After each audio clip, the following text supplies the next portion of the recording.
Welcome back once again. Myself Pransu Kumar Pathak. In this particular session, we will discuss some other questions. Okay. So first of all, we will try to learn about DBT 2017 question number 8 question. Okay.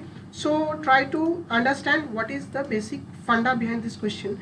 You have to calculate enzyme. You have activity of enzyme is given, that is 2.4 micromole product per minute.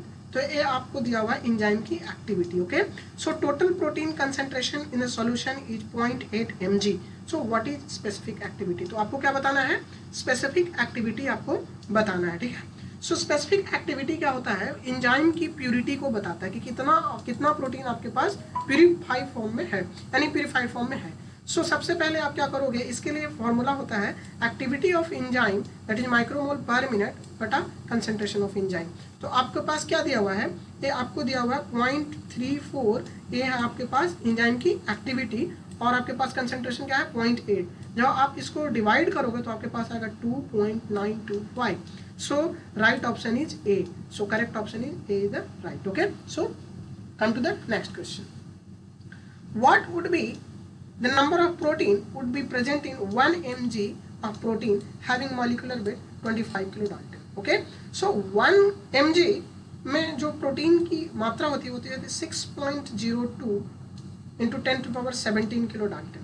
So 1 molecule protein यहाँ पे आपका कितने kilo dalton का है, 25 kilo dalton का है. So how many protein molecule are present in 1 mg of protein, that is equal to divided by 6.022 into 10 power 17 divided by 25.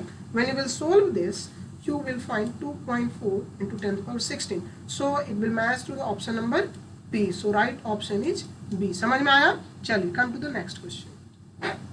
यहाँ पे question है, that question is taken from DBT 2019 paper, question number 150. So पढ़िए यहाँ पे question क्या कह रहा है. 1 microgram of pure enzyme, that is 1 microgram यानी 1 माइक्रोग्राम प्रोटीन का वेट दिया हुआ है आपके पास 92,000 A. Catalyse reaction rate, the rate of reaction is given. So that is activity of enzyme. What activity of enzyme is 0.5 micromole per minute. और आपको बताना है कि स्पेसिफिक एक्टिविटी क्या है. अब प्रोटीन कंसंट्रेशन क्या दिया हुआ है, 1 माइक्रोग्राम. तो माइक्रोग्राम से आप mg में इसे कन्वर्ट करो, क्योंकि एक्टिविटी तो माइक्रोग्राम में नहीं होता है, mg में होता है. तो mg में आप कन्वर्ट करोगे तो 10 टू द पावर -3 हो जाएगा.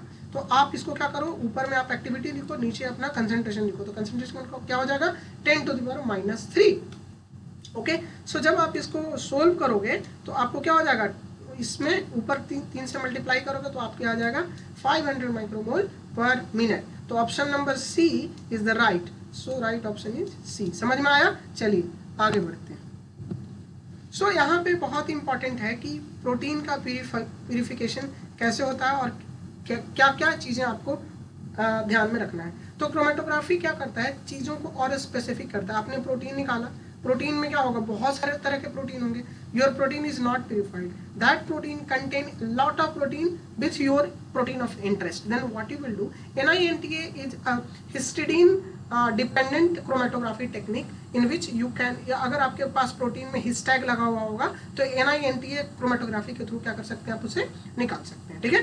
तो सबसे पहले जब आप फोल्ड प्यूरिफिकेशन की बात करते हो तो आपको 2 चीजें दिमाग में रखनी पड़ेगी. क्या रखना पड़ेगा कि ये है आपका फाइनल एक्टिविटी प्रोटीन का और ये क्या है इनिशियल.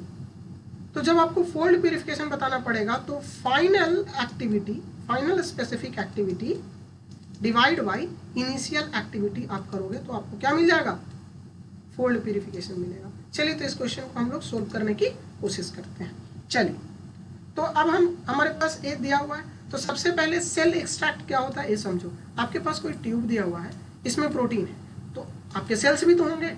तो आप इसे स्पिन करोगे सेंट्रीफ्यूज में तो आपके नीचे डेब्रिस बचेगा और ऊपर में लाइसेट में जो भी होंगे वो क्या होंगे, आपके प्रोटीन होंगे. तो इस प्रोटीन में आपका प्रोटीन ऑफ इंटरेस्ट भी है. rather than your protein of interest, it contains a lot of other protein also. So what you will do, you will eliminate all this through NINTA beads. So अब आप क्या करोगे, तो इसका activity जब specific activity cell extract का निकालोगे तो यहाँ पे टोटल एक्टिविटी ए है और कितना टोटल प्रोटीन है 100 माइक्रोग्राम. तो आप इसको जब डिवाइड करोगे 150 by 100, देन दिस इज 3/2. तो स्पेसिफिक एक्टिविटी कितना कम गया, क्योंकि इसमें आपका प्रोटीन ऑफ इंटरेस्ट तो है, लेकिन इसके अलावा other proteins are also contaminating your protein, so specific activity decrease in the case of सेलिक्स्टैट। अब आइए NINTA बीड के थ्रू, आपके पास जो एक्टिविटी है 120 मिला और प्रोटीन कितना है only 10 mg, so when you will divide it 120 by 10 you have 12, so 12 is what is 12 is your specific activity of NINTA bead। आप देखो जैसे NINTA bead से आप निकाले, आपका प्रोटीन की एक्टिविटी क्या हो गई, ड्रास्टिकली इंक्रीज कर गई। इसीलिए हम लोग क्या करते हैं, प्रोटीन प्यूरिफिकेशन करते हैं। खास करके जब आप वेस्टर्न ब्लॉट करोगे, आप कोई भी प्रोटीन की टेक्निक्स यूज करोगे, तो आपको क्या चाहिए, क्रूड फॉर्म का प्रोटीन नहीं चाहिए, आपको क्या चाहिए, बिल्कुल स्पेसिफिक प्रोटीन चाहिए, यानी 99.9% आपका प्रोटीन क्या होना चाहिए, प्योर फॉर्म में होना चाहिए। तो फोल्ड प्यूरिफिकेशन कैसे होगा, फाइनल डिवाइड बाय इनिशियल, तो 12.1 डिवाइड बाय 3/2 जब आप करोगे तो आपको कितना आ जाएगा, 12/1 2/3 उलट जाएगा यहाँ पे। तो you will when you will solve this you have 8-fold purification, so right option is A। इतना ज़्यादा यहाँ पे है, इरेज कर दे दीजिए, right option is A, this is your correct answer. समझ में आया? So we will discuss molecularity calculation of acid into the next video. तब तक के लिए bye, take care, see you soon into the next video, bye, take care.